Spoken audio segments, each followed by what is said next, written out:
तो प्यारे विद्यार्थियों नमस्कार, स्वागत है आप सभी का एक और नए वीडियो में। प्यारे विद्यार्थियों, आज के इस वीडियो में हम देखने वाले हैं आपकी त्रैमासिक परीक्षा 2022-23 कक्षा 11वीं हिंदी विषय का क्वेश्चन पेपर। तो वीडियो को शुरू करें उससे पहले आप सभी लोगों से रिक्वेस्ट है कि अगर दोस्तों अभी तक आपने हमारे चैनल को सब्सक्राइब नहीं किया है तो प्लीज़ चैनल को जल्दी से सब्सक्राइब जरूर कर लें। और इसी के साथ में दोस्तों आप सभी से रिक्वेस्ट है कि अगर आपने अभी तक इस वीडियो को लाइक नहीं किया है तो प्लीज़ लाइक ज़रूर कर दें और इसी के साथ में इस वीडियो को अपने सभी दोस्तों के साथ में शेयर जरूर करें, जिससे कि प्यारे विद्यार्थियों आप सभी को हमारे द्वारा अपलोड होने वाले वीडियो बराबर मिलते रहे। तो चलिए बिना किसी देरी के वीडियो में आगे बढ़ते हैं, देखते हैं और समझते हैं कि किस प्रकार से दोस्तों आप अपने इस क्वेश्चन पेपर का सॉल्यूशन तैयार कर सकते हो। पूरा का पूरा क्वेश्चन पेपर आप दोस्तों यहाँ पर ये देख पा रहे हो जो कि आ चुका है। तो चलिए अब इसका जल्दी से हम सॉल्यूशन बना लेते हैं और किस प्रकार से दोस्तों आप पूरा का पूरा इसका सॉल्यूशन बना के दोस्तों अच्छे नंबर ला सकते हैं। तो चलिए आगे बढ़ते हैं, समझते हैं आपके पूरे क्वेश्चन पेपर। तो आपका जो क्वेश्चन पेपर होगा दोस्तों इसको आपको 3 घंटे में हल करना है और पूर्णांक मिलेगा आपको इसके लिए 80 अंक। जी हाँ दोस्तों, 80 नंबर का कुल क्वेश्चन पेपर आपका होने वाला है। और उसी के अलावा आपका जो हिंदी विषय होगा उसका क्वेश्चन पेपर कैसा आएगा, कितने क्वेश्चन इसमें से पूछे जाएंगे और किस आधार पर दोस्तों आप तैयारी करें, जिससे कि दोस्तों आपकी तैयारियाँ अच्छी हो सके और आप अच्छे नंबर ला सकें। सब कुछ आज के इस वीडियो में हम जानने वाले हैं, तो इसलिए पूरा लास्ट समय तक का वीडियो जरूर देखिएगा, जिससे कि आपको पूरा क्वेश्चन पेपर आपका समझ में आ सके। तो चलिए अब आगे बढ़ते हैं और समझते हैं। तो देखिएगा पूरा आपका त्रैमासिक परीक्षा का क्वेश्चन पेपर आज के इस वीडियो में हम समझने वाले हैं हल सहित। तो इसलिए आप पूरा का पूरा इस वीडियो को जरूर देखिएगा, जिससे कि आपको पूरा क्वेश्चन पेपर आसानी से समझ में आ सके। तो देखिएगा ये हो चुका है और उसके अलावा आप यहाँ से देख पा रहे हो ये आपसे निर्देश दिए गए हैं। आप सभी को ये करना है कि निर्देशों को भली भांति पूर्वक अच्छे से ज़रूर पढ़ लेना है और समझ लेना है, जिससे कि ये आपको पूरे समझ में आ सकें और आप इनको पढ़ सकें। तो चलिए अब इसका पूरा का पूरा सॉल्यूशन को देखते हैं कि किस प्रकार से आप अपने क्वेश्चन पेपर का सॉल्यूशन बना सकते हैं। और इन क्वेश्चन को आप हल करके या आप चाहे तो इनका स्क्रीनशॉट लेकर भी रख सकते हो, जिससे कि आपको आगे कोई दिक्कत ना हो। तो चलिए अब आगे बढ़ते हैं और देखते हैं इसका पूरा सॉल्यूशन। तो प्यारे विद्यार्थियों आप इस जगह से देख पा रहे हो सही विकल्प का चयन कीजिए। सही विकल्प आपसे किस प्रकार से पूछे जाएंगे उनको भी आप इस जगह से देख लें। जैसे कि कबीर की भाषा को कहा जाता है। कबीर की भाषा कैसी भाषा है दोस्तों, आप यहाँ से देख पा रहे हो कबीर की भाषा सदुक्कड़ी पंचमेली खिचड़ी भाषा है। आपको यहाँ से ये लिख लेना है। खंडकाव्य पथिक निम्न की रचना है। किसकी है दोस्तों खंडकाव्य, तो ये रामनरेश त्रिपाठी की रचना है, ये आपको लिख लेना है। अगला लिखा है निम्न में से छायावादी कवि। छायावादी कौन है दोस्तों इनमें से, तो यहाँ से छायावादी कवि का नाम आ जाएगा सुमित्रानंदन पंत। और उसी के अलावा अगला लिखा है अमृत राय किस प्रसिद्ध लेखक के पुत्र हैं। देखिएगा दोस्तों इसका राइट आंसर आ जाएगा आपका प्रेमचंद। व उसी के अलावा अगला क्वेश्चन कोई की खुदाई किस औजार से की जाती है, तो कोई की खुदाई दोस्तों बसोली से की जाती है, ये इसका राइट आंसर हो जाएगा। और उसी के अलावा आगे आप यहाँ पर देख पा रहे हो इसमें भी हमको दिया गया है जनसंचार के माध्यम में टेलीविज़न, मोबाइल, पुस्तकें व समाचार और उपरोक्त सभी। तो उपरोक्त सभी के ऊपर आपको चिन्ह लगा लेना है। उसके अलावा अगला क्वेश्चन दे रखा है लता चित्रपट संगीत का पर्याय कहा जाता है, तो ये लता मंगेशकर को कहा जाता है।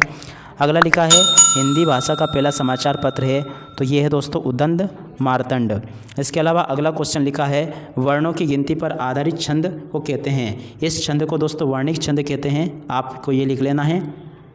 अगला लिखा है तुम तो उल्लू हो, वाक्य में शब्द शक्ति है। देखिएगा दोस्तों इसमें कौन सी शब्द शक्ति है, लक्षणा है कि व्यंजना है। तो देखिएगा दोस्तों तुम तो उल्लू हो, इसमें दोस्तों लक्षणा शब्द शक्ति है, आपको ये लिख लेना है। और उसी के अलावा दोस्तों अगला देखें घनघोर वर्षा के समय कवि की आंखों में स्मृतियाँ उभर रही है समाज की घर की। तो देखिएगा दोस्तों इसमें आपको लिख लेना है घर की, कौन सा, ये वाला इसका राइट आंसर हो जाएगा। और उसी के अलावा अगला लिखा है देखिएगा कबीरदास जी ने ईश्वर की सत्ता मानी है। कितनी ईश्वर की मानी है, तो इसमें राइट आंसर आ जाएगा 1। और उसके अलावा अगला क्वेश्चन लिखा है दुनिया सोती थी पर दुनिया की जीभ जागती थी, ये कथन प्रेमचंद की कहानी का है। कौन सी कहानी का है दोस्तों, पंच परमेश्वर या नमक का दरोगा। तो इसका राइट आंसर आपका आ जाएगा नमक का दारोगा। और इसके अलावा आगे आप यहाँ पे देख पा रहे हो सत्य असत्य आपसे पूछे जाएंगे, इस जगह से आप इसको देख लीजिएगा। सत्य असत्य में अगर देखा जाए तो पहला दे रखा है पंचवटी काव्य महाकाव्य की श्रेणी में आता है। देखिएगा पंचवटी काव्य महाकाव्य की श्रेणी में आता है, तो ये पूरी तरह से आपका गलत हो जाएगा।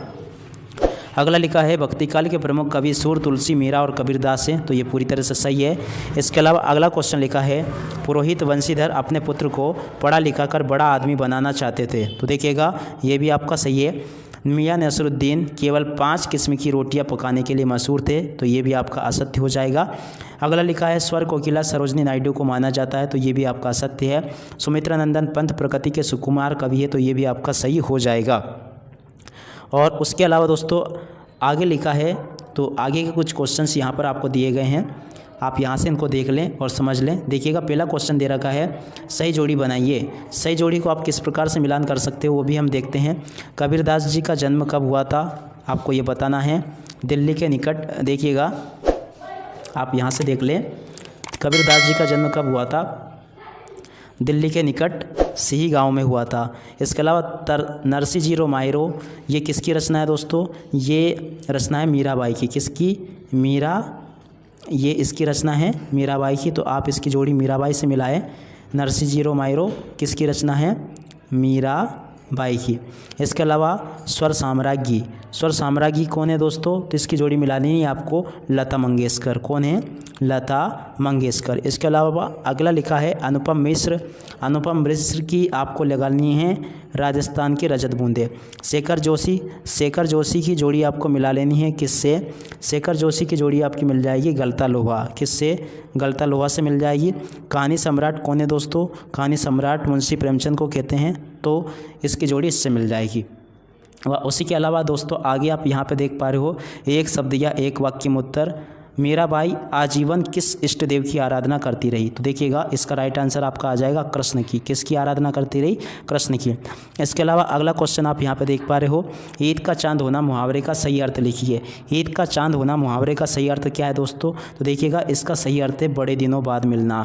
क्या हो जाएगा, बड़े दिनों बाद मिलना, बड़े दिनों बाद मिलना। इसका राइट आंसर हो जाएगा बड़े दिनों बाद मिलना। और उसके अलावा अगला क्वेश्चन दे रखा है किन्हीं 2 महाकाव्यों में काव्यों एवं 2 खंड काव्यों के नाम लिखिए। देखिएगा महाकाव्यों में 2 आप लिख सकते हो, एक तो आप चाहे तो साकेत लिख लें, साकेत के अलावा दोस्तों आप कामायनी लिख सकते हो, कामायनी। साकेत और कामायनी महाकाव्य हो गए आपके। और उसके अलावा अगर देखा जाए खंड काव्य, तो खंड काव्य आप क्या लिख सकते हो, देखिएगा आप खंड काव्य में एक तो लिख सकते हो पंचवटी, क्या लिख सकते हो, पंचवटी। और दूसरा लिख सकते हो सुदामा चरित, सुदामा चरित आप इसको लिख सकते हो, सुदामा चरित, तो ये हो जाएगा। इसके अलावा अगला क्वेश्चन लिखा है मुझे केवल मात्र 5 रुपये चाहिए, वाक्य को शुद्ध करके लिखिए। तो ये हो जाएगा दोस्तों मुझे मात्र 5 रुपये चाहिए। क्या हो जाएगा, मुझे मात्र 5 रुपये चाहिए, 5 रुपये चाहिए हो जाएगा, तो ये आप लिख लें चाहिए। इसके अलावा अगला क्वेश्चन दे रखा है भक्ति काल को कितने भागों में बांटा गया है, लिखिए। भक्ति काल को दोस्तों 2 भागों में बांटा गया है, और 2 के बाद में देखिएगा 2 भाग भी कौन कौन से हैं, सगुण भक्ति और निर्गुण भक्ति। आगे देखते हैं, तो देखिएगा अगला लिखा है कबीरदास जी ने कुमार को किसका प्रतीक माना है। कबीरदास जी ने कुमार को दोस्तों ईश्वर का प्रतीक माना है। किसका, ईश्वर का। इसके अलावा अगला लिखा है छायावाद के आधार स्तंभ कवियों के नाम लिखिए। तो छायावाद के जो आधार स्तंभ कवि है उनमें पहला नाम आता है दोस्तों जयशंकर